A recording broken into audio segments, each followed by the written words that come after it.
Ela nunca teve, o dinheiro estava na conta. Ela tinha autorização para gastar. Dá para...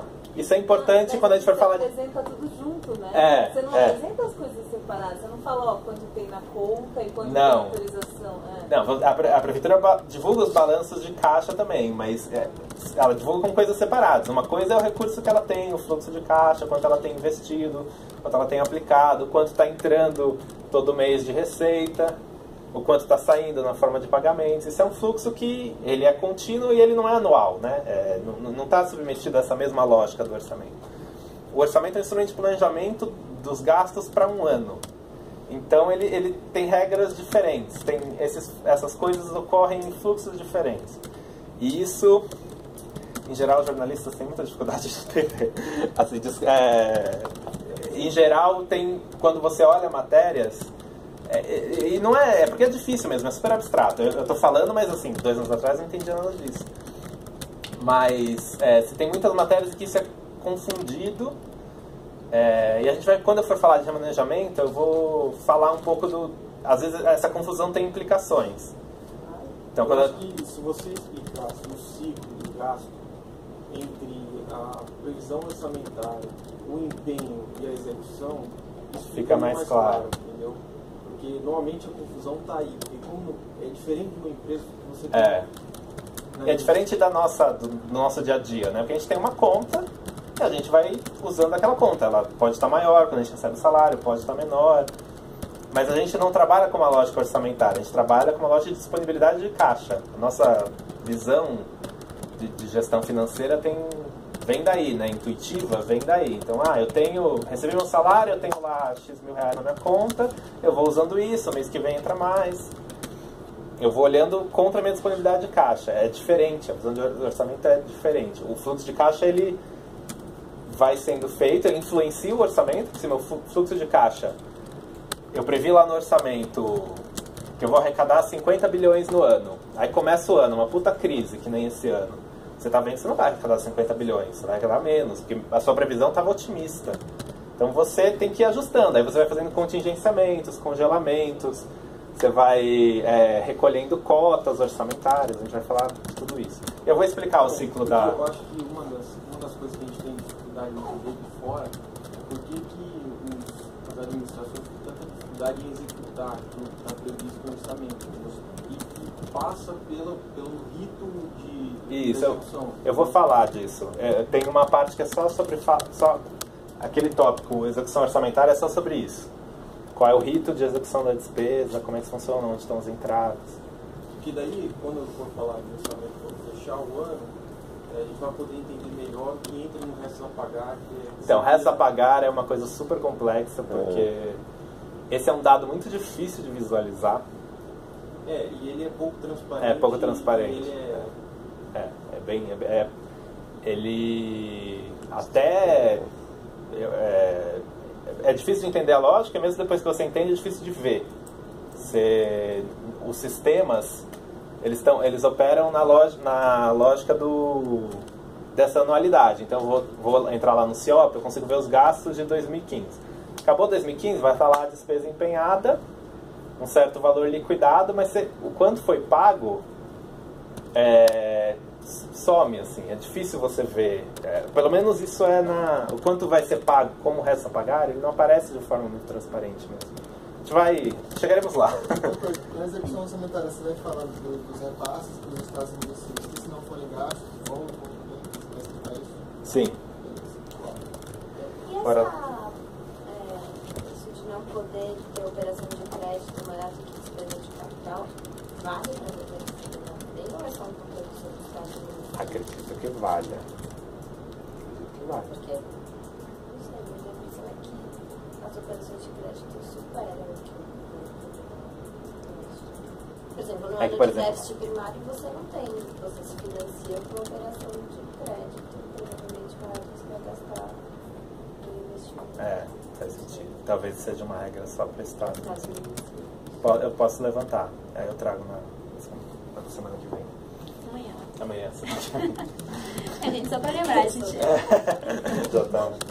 Já é meio-dia e a gente fica aqui hoje até 1 hora. Só que o Pedro vai continuar explicando e eu acho que vai acabar entrando orçamentária, que é a parte que interessa mais a todo mundo, amanhã. Então, de qualquer forma, não se preocupem se ele não conseguir abarcar tudo que está sendo levantado hoje, porque amanhã a gente ainda tem até 1 hora de novo para fechar essas coisas, tá? Vamos lá. Vamos lá?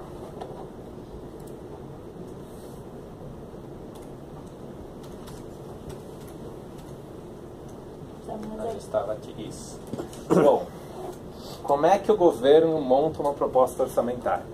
Obviamente tem diversos approaches aí, várias técnicas, várias formas de você fazer isso. Primeira tarefa é orçar a receita.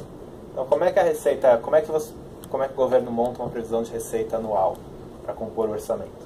Ele vai trabalhar com os principais indicadores econômicos, então inflação, projeção de crescimento do PIB, nível de emprego. Ele vai olhar o histórico da performance da arrecadação dos principais tributos. Então, no caso da prefeitura, a gente olhava lá como é que está se comportando mês a mês o ISS, o IPTU, o ITBI, os repasses que o governo estadual faz do IPVA. A gente vai olhar o histórico disso ao longo dos últimos meses. Vai ponderar por esses indicadores macroeconômicos, e aí você vai ter uma base do que vai ser o Tesouro Municipal, ou seja, as arrecadações municipais. Além disso, você vai trabalhar com a previsão de repasses de outras esferas. Aqui eu estou falando mais dos repasses voluntários, né? Então, por exemplo, que recursos o governo federal vai mandar a título do PAC? Que programas do governo do estado estão financiando ações na área da saúde na prefeitura? Então, as secretarias vão lá e vão informar qual é a previsão de arrecadação delas para o ano. Além disso, tem algumas receitas eventuais, então, normalmente são receitas de capital, né? Por exemplo, a prefeitura recentemente vendeu a folha, fez um contrato de concessão da folha dos servidores para o Banco do Brasil. Então, e com isso ela conseguiu arrecadar um valor. Isso é uma receita eventual, isso vai acontecer aquele ano, não é uma transferência corrente. E você vai orçar as operações de crédito que estão contratadas. Tudo isso vai virar uma previsão de receita. E aí você vai ter lá, muito bem, temos para gastar em 2016 54 bilhões. Isso é a previsão de receita. Só que são 54 bilhões que, obviamente, você não vai dispor livremente. Porque os repasses do governo federal eles já vêm para intervenções específicas. Os repasses do governo estadual já vêm para programas específicos. As operações de crédito são contratadas para intervenções específicas. Enfim, aí você tem vinculações constitucionais para a educação, para a saúde. Você tem decisões judiciais que fixam o seu nível de pagamento de precatórios, de dívida. Tudo isso, então, vai constranger aí a possibilidade do executivo decidir de forma totalmente discricionária sobre como usar essas receitas. Então, como é que a gente projeta a despesa, uma vez que a gente tem uma previsão de receita? Em geral, você tem uma série... Tradicionalmente, a projeção é feita, não só no Brasil, na maior parte dos lugares, de forma incremental. O que quer dizer? Basicamente, você pega a forma que o orçamento foi executado esse ano. Então, beleza, estou aqui em 2015 pensando no orçamento de 2016. Como é que está a minha despesa? A Secretaria de Assistência está executando tantos bilhões, Secretaria de Educação tanto, Secretaria de Saúde tanto. Elas estão com esse nível de execução e prestação de serviços. O que a gente vai ter ano que vem? Como é que está crescendo a minha receita? Minha receita está crescendo 10%. Então, de forma geral, essas secretarias vão poder crescer, na média, 10%. Então, isso que é incremental. Eu olho para o orçamento desse ano para pensar o orçamento do ano que vem. Na verdade, eu olho para a execução orçamentária desse ano para pensar o orçamento do ano que vem. E aí, todo ajuste é um ajuste incremental em relação às despesas de cada secretaria para o ano que vem, com alguns ajustes. Por exemplo, eu sei que ano que vem o prefeito vai querer fazer uma política nova de, sei lá, de atenção aos imigrantes, porque é um problema proeminente na cidade. Quem cuida disso é a Secretaria de Direitos Humanos, e ela vai precisar de tantos milhões para tocar essa política, então isso vai entrar no orçamento dela fora dessa lógica incremental, né? A outra coisa, por exemplo, eu vou olhar a projeção de inflação. Então, se a minha receita está crescendo 10 mas a minha inflação é 6, significa que em termos reais as secretarias vão crescer na média 4. Isso dá para cumprir as metas do programa de metas, para cumprir as expectativas do prefeito em relação ao que cada área está fazendo?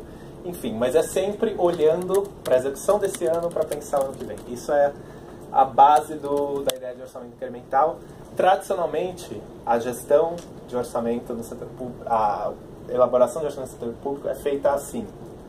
E isso aparece assim, quando você lê sobre orçamento em outros países, como é que está feito, todos têm a crítica a isso, falar, isso é um jeito muito pobre, o governo deveria trabalhar de outra forma para construir seu orçamento. A crítica é forte, mas as experiências que existem, elas têm resultados muito... que no fim volta para uma coisa muito parecida com essa, no fundo. Então, quais são as outras abordagens que são propostas, assim, que você vê por gente que discute orçamento? Primeiro é o orçamento base zero. O que é o orçamento base zero? Para pensar o orçamento de 2016, eu esqueceria 2015. Não, esquece isso aqui, vamos pensar o que a cidade precisa, quais são os indicadores, vamos olhar e vamos começar um orçamento do zero. Então, vou olhar para a educação, o que precisa, quantas crianças estão nas creches, quanto que eu preciso para financiar cada criança na creche, quantas crianças estão na escola, quais obras que eu preciso fazer. E aí eu vou construir tudo a partir do zero, sem olhar para como é que está a execução desse ano. Por que vocês acham que isso não deu certo, não só no Brasil, mas em vários lugares? Vocês têm algum palpite? Por que essa parece racional, né? Falar, é melhor esquecer, porque não necessariamente está bom. Por que garante que essa alocação de 2015 é a mais eficiente? Por que eu não penso uma nova para 2016? Seria muito mais racional. Uma questão de continuidade. Mas também, para fazer uma projeção, você tem que olhar o histórico, né? Para você conseguir montar parâmetros. Um pouco de cada coisa, né? Primeiro, assim, é o que eu falei para vocês, a capacidade de diagnóstico, de indicadores, de planejamento como um todo, ela é bem deficiente. E os ciclos desses indicadores também são de ciclo longo, né? É difícil você planejar tudo do zero se você não tem muita confiança no indicador que você está usando para planejar, se ele é medido só de cada 2 em 2 anos. Então, como é que você vai de ano em ano trabalhar com um indicador que é medido a cada 2 anos? Então tem uma série de coisas que fazem com que muitas vezes vários governos caminhem no sentido disso e depois recuem. Então, um outro approach outra coisa que é importante, que dificulta você trabalhar assim, é o alto nível de vinculação das despesas públicas, né? O orçamento da prefeitura, por exemplo, é quase... Não vou chutar um número que eu vou errar, mas pelo menos do Tesouro Municipal, metade, até um pouco mais, é gasto de pessoal. O resto são despesas que você não vai poder abrir mão, tipo subsídio do ônibus, coleta de lixo. Então, você não dá para trabalhar com base zero se as suas despesas você não pode abrir mão delas. Você não vai não pagar os servidores, certo? Então isso acaba... E no Brasil você não tem leis que você também não pode abrir mão de servidores se você achar que é o caso de demitir, enfim. Então isso também dificulta esse approach do orçamento de base zero. Uma outra forma que a literatura internacional fala de trabalhar com orçamento é a ideia de trabalhar com orçamento baseado em desempenho. Alguém tinha falado assim, tem punição, por exemplo, se o cara não executa o orçamento dele, ele perde o orçamento no ano seguinte. Essa é um pouco a ideia do orçamento baseado em desempenho, tá? É você colocar para cada área indicadores de performance, falar, estou te dando esse recurso aqui, mas você tem que colocar pelo menos, fazer pelo menos 5 campanhas de vacinação no ano, falando de um orçamento da saúde. Se você não fizer, eu vou te punir no ano que vem e vou diminuir seu orçamento. Então a ideia que está por trás daqui é baseada numa ideia de competição entre as secretarias. Elas competem pelo mesmo bolo, ou ministérios, né? Competem pelo mesmo bolo e o governo central vai acompanhar a performance de cada um, vai premiar quem for bem e vai punir quem for mal. Então isso geraria um incentivo para todo mundo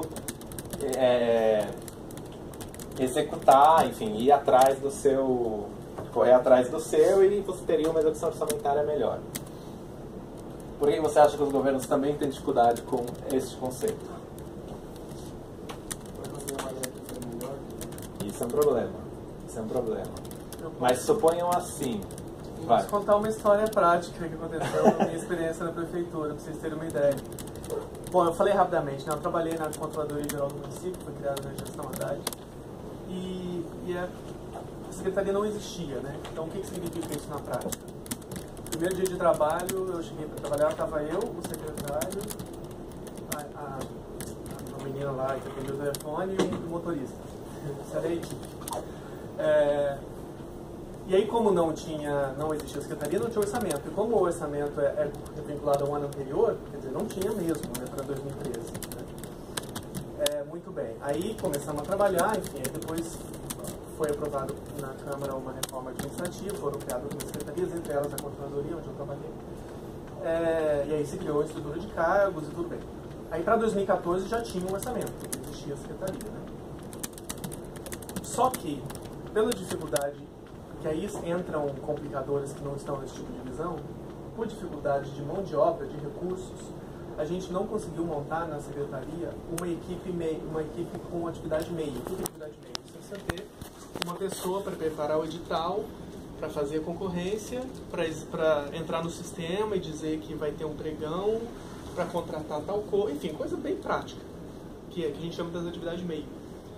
A gente não conseguiu montar uma equipe decente. Tinha ali algumas poucas pessoas, mas assim, honestamente, pessoas muito baixa qualificação, muito baixa experiência.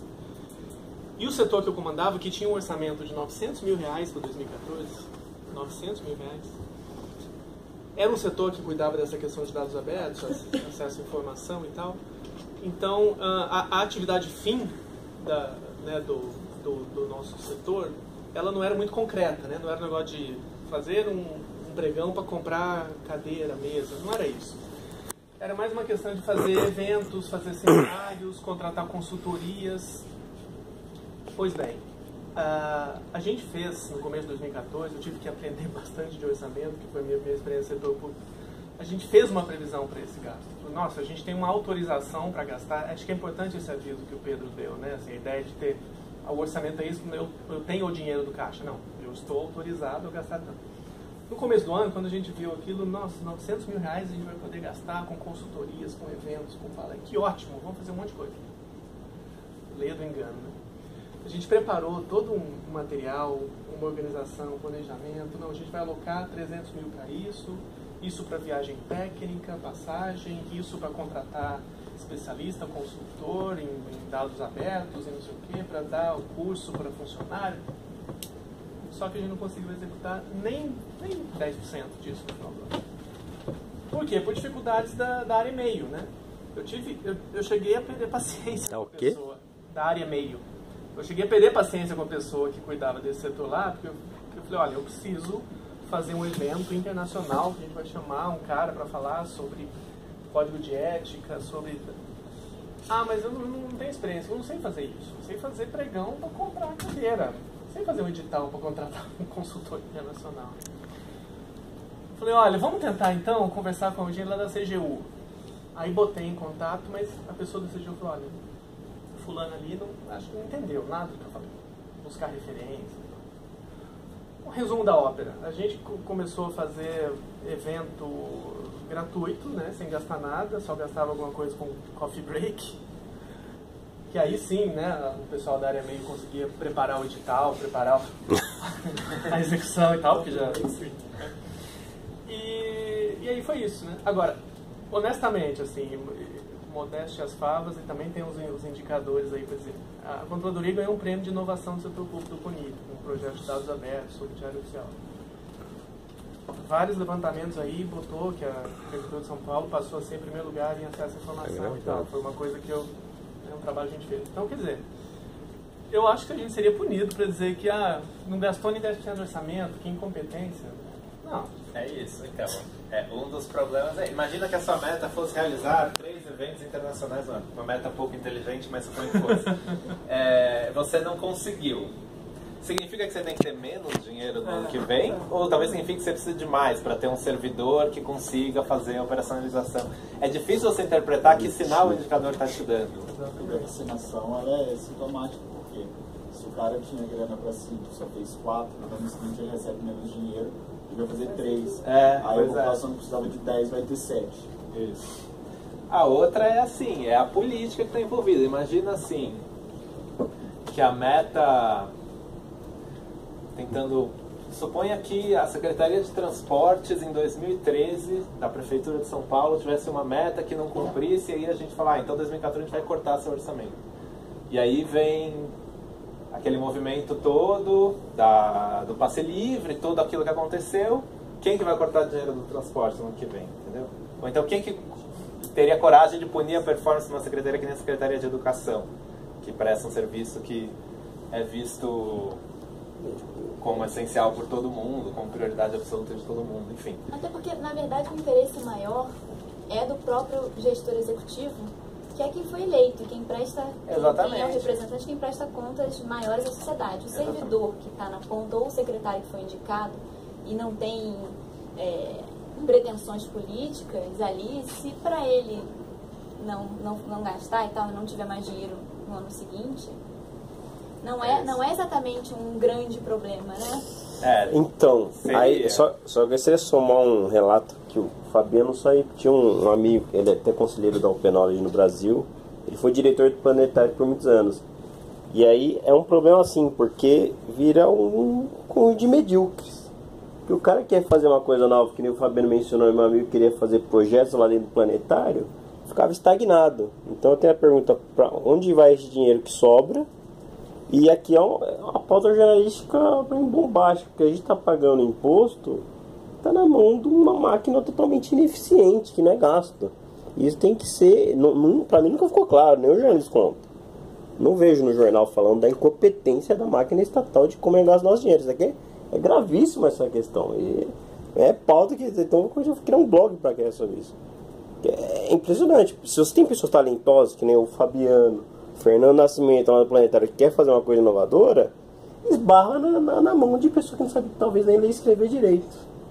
Você tem uma questão de qualidade da liderança que é um problema muito grave, que é isso, você ter...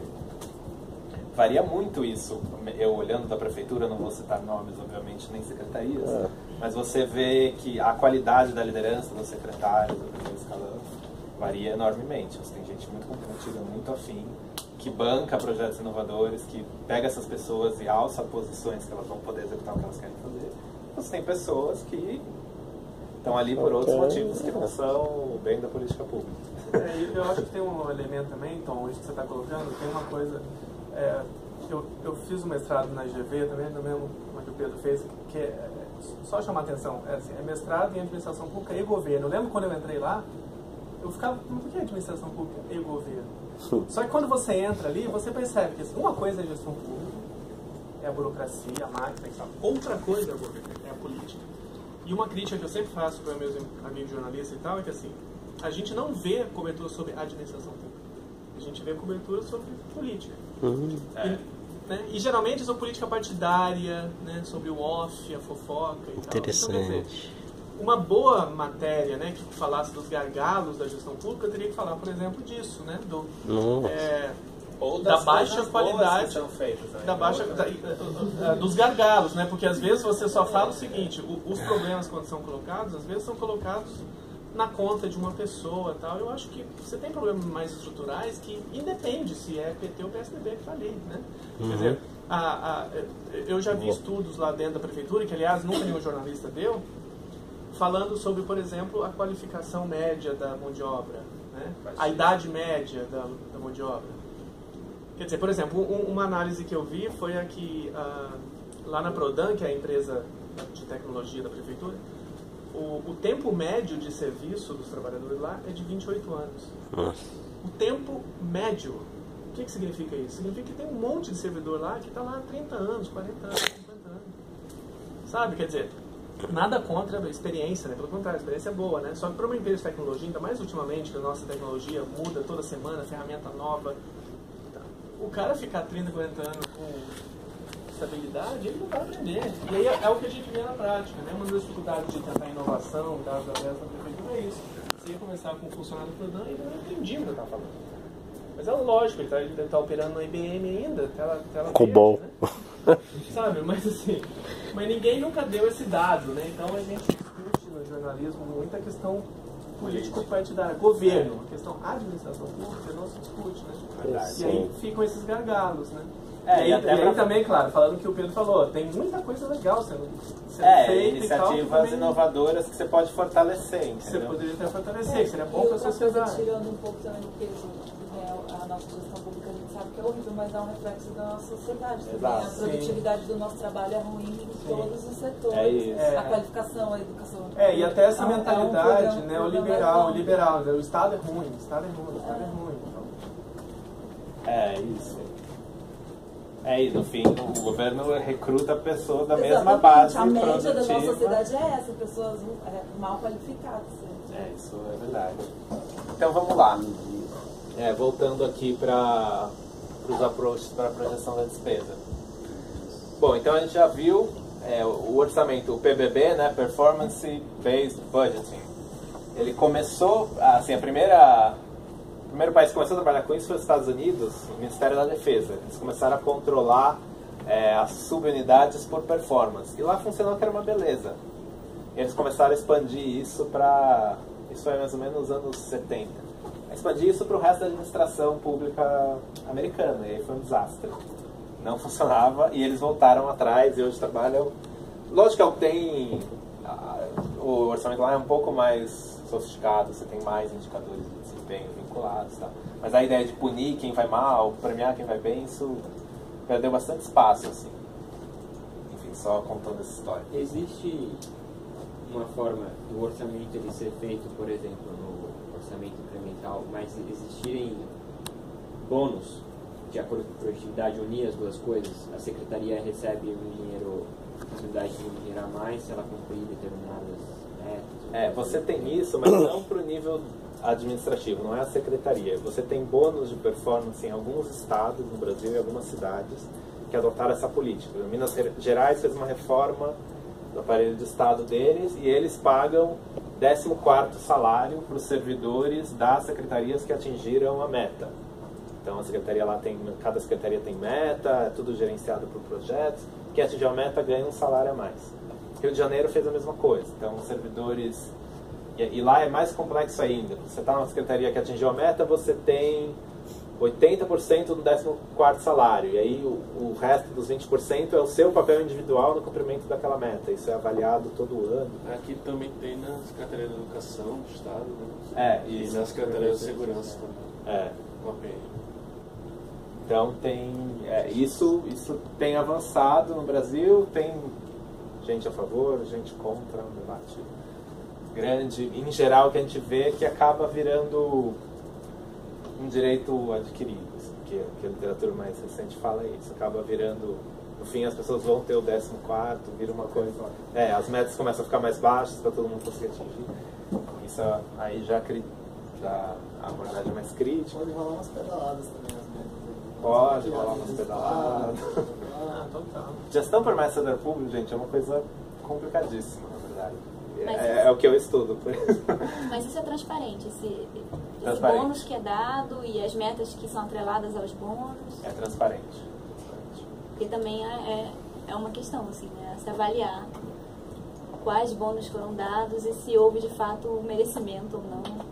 Mas é super difícil de controlar, né? Porque os indicadores, para quem está de fora, é muito difícil interpretar. Até que ponto isso é ambicioso, não é? Até que ponto você vai comparando uma série histórica de indicadores, né? Se aquele indicador do ano anterior era 2 e no ano seguinte foi 2,1, não me parece muito ambicioso. O dinheiro que sobra, que eu tinha falado, que não é gasto, o que acontece? O dinheiro, aí tem a ver com a resposta que eu dei para ela. O dinheiro que sobra, na verdade não sobra. Não é o resto a pagar, né? Outra coisa, o resto a pagar. Outra coisa. O dinheiro que sobra, não sobra. É isso. Você tinha uma previsão. O orçamento é uma previsão e uma autorização para gasto. Você previa arrecadar 40 bilhões e você arrecadou 39, suponho. E aí algumas dotações sobraram. O que acontece? Vira o ano, novas dotações, mas o seu pool de dinheiro, suas contas correntes, seus investimentos continuam os mesmos. Não tem sobra de dinheiro. Ele entra... Se você... Suponha assim. O orçamento previa você gastar... Isso eu ia falar na execução, mas vamos lá. O orçamento previa você gastar 40 bi. E você ia arrecadar 40 bi. Você gastou 38, ao longo do ano. 31 de dezembro de 2013. Gasta mesmo tudo isso. O quê? Gasta mesmo 38 bi. Não, eu sei que mas da ordem de proporcionalmente. Do dinheiro municipal gasta. Proporcionalmente, no orçamento de São Paulo, vamos lá, isso aqui é 50, esse ano acho que é 50, não, 54 para o ano que vem. 54. Então vamos lá, mas esse ano foi 51, se eu não me engano. 51. Você vai gastar mais ou menos 40. O que é essa diferença? A gente vai entrar, basicamente, transferências federais, estaduais... E investimentos frustrados, que a gente não consegue manter o ritmo, mas a gente vai falar disso. Então, beleza, no dia 31 de 12, você gastou 38, sua previsão era você arrecadou 40. O que acontece? Esses 2 bi estão lá no seu caixa, certo? Eles foram incorporados ao caixa da prefeitura. Então, na comparação com o ano anterior, a prefeitura tem 2 bi a mais em caixa. Certo? Simplificando. Esses 2 bi, no ano que vem, eu posso abrir um crédito adicional, um crédito suplementar por superávit. Eu tive um superávit fiscal, então eu vou suplementar meu orçamento por superávit. Se eu precisar. Eu só vou precisar em que situação? Se eu tiver orçado 42 e for gastar 44. Então, em geral, nem precisa, porque sempre tem alguma frustração. Entendeu? Se tiver sendo acumulado e ficar lá... É que eu estou até pensando aqui, entendeu? Agora os cortes no federal, né? Que faltou dinheiro, é isso? Isso. No federal, eles aprovaram um orçamento que já tinha déficit, né? No começo. Eu não sei os números, mas já tinha um déficit previsto. 1 ponto tantos trilhões. Não, isso era a despesa total. Já tinha um déficit, ou seja, ele ia arrecadar menos do que ele estava prevendo gastar. Ou seja, ele ia se financiar com reservas ou com financiamento. Se você... se o que o governo está querendo agora é falar, olha, meu déficit vai ser maior ainda. Então eu vou precisar contratar mais financiamento, entendeu? Mas no caso do governo federal é frustração de receita. Então isso. Tinha gasto previsto em 40 bi, em vez de receber 40 bi como estava previsto. Ele recebeu 30. Ele sabe que ele vai receber 30. Mas a minha ainda fala em superávit. Superávit? Sim. Mas isso é uma coisa que eu estava até discutindo com ela, que eu acho que se repete, é recorrente nos orçamentos dos outros entes federativos, que é assim, e são os parâmetros, na hora que você vai aprovar a LDO, parâmetros otimistas que são inflados, né? Porque você tem uma previsão, é lógico que a gente vai voltar naquela discussão sobre a dificuldade de fazer a previsão. Uhum. Mas você consegue perceber, olhando o histórico, é que, em geral, os orçamentos são enviados com um parâmetro muito acima do que se prevê do senso comum, vamos dizer. E isso gera uma visão otimista para o orçamento. Na prefeitura de São Paulo, tem o que é otimista é essa parte das transferências federais. A gente sabe, tem certeza que não vai entrar 4 bilhões de transferências federais no ano que vem. Mas eu posso deixar de orçar? Não, porque são compromissos, tem convênio, está escrito que o governo federal vai repassar para mim no ano que vem aquele valor. Então, se eu deixar de orçar, eu não consigo nem cobrar, nem pressionar o governo federal, falar, olha aqui, você... Então a gente orça, mas assim, em geral nas audiências públicas, quando alguém pergunta, a gente fala, os vereadores questionam muito, falam, vocês estão inflando. Não é que a gente está inflando, a gente precisa orçar, que é convênio, está assinado, é repasse que vai vir do governo federal. Se entrar, a dotação tem que estar lá, mas a gente sabe, tem uma chance muito grande de não entrar.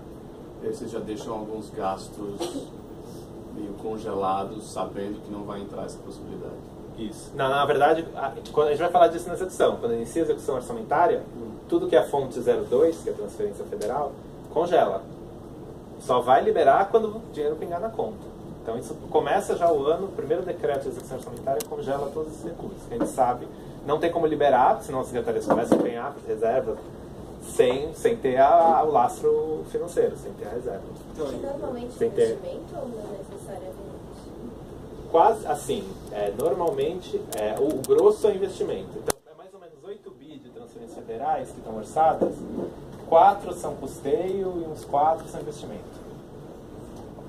O que é esse custeio? 2,2 bi e meio é saúde, repasses para o SUS, aí é custeio. E aí o outro são alguns convênios com várias secretarias, tem um pedaço na educação, o Brasil Carinhoso, que é um programa para financiar creches, etc.